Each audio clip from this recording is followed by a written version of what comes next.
Trump administration has more sanctions in store for Iran as the U.S. looks to increase economic pressure on the regime and move more troops into the region.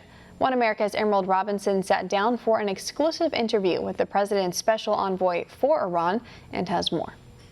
So in talking about some of the other forms of malign activity they use, like the strikes in Saudi Arabia, in response to that, we have learned, or the administration has announced, that they are sending troops to Saudi Arabia. How many troops can we expect to see there?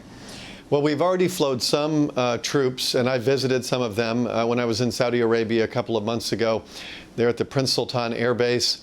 The president also approved flowing a few more forces into Saudi Arabia. I can't remember the precise number, but we're also trying to expedite weapons to make sure that the Saudis and the Emiratis can defend themselves.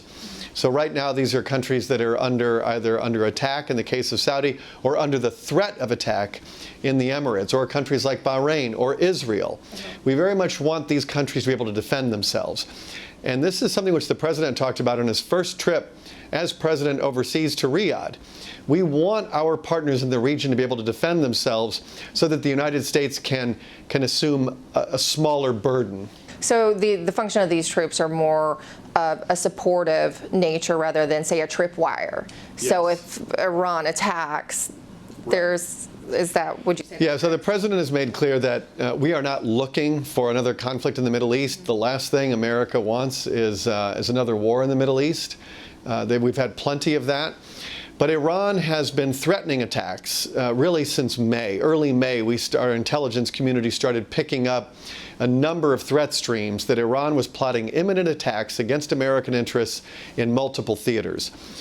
We moved in the Abraham Lincoln Carrier Strike Group. We had a lot of intelligence, surveillance, and reconnaissance assets that we surged into place. And that has helped disrupt and deter the attacks that we feared that were going to happen in May. That still has not prohibited Iran from conducting the attacks that we recently saw.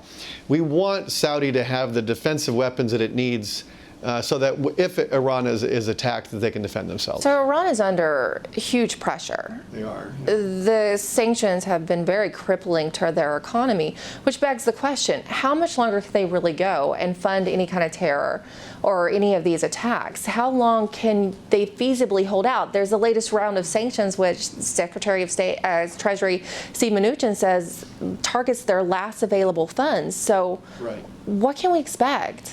It's a good question, because when we look at this, we know that the Iranian economy is already in a deep recession. And their access to sort of the rainy day funds is fairly limited. We know that their inflation is at around 50%. The rial, their currency, has lost 2/3 of its value. So there are a lot of indicators on the economic dashboard that suggest that Iran is in a very bad place economically. President Trump has talked about this a number of times. They're hurting. This is the price that the regime is paying for behaving like an outlaw regime. We think that our pressure is going to be greater than their resistance.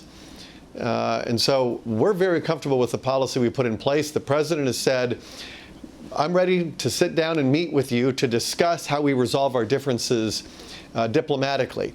The Iranians still continue to meet our diplomacy with military force. At some point, they're going to make a better decision.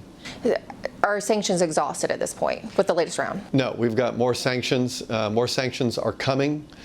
And so when?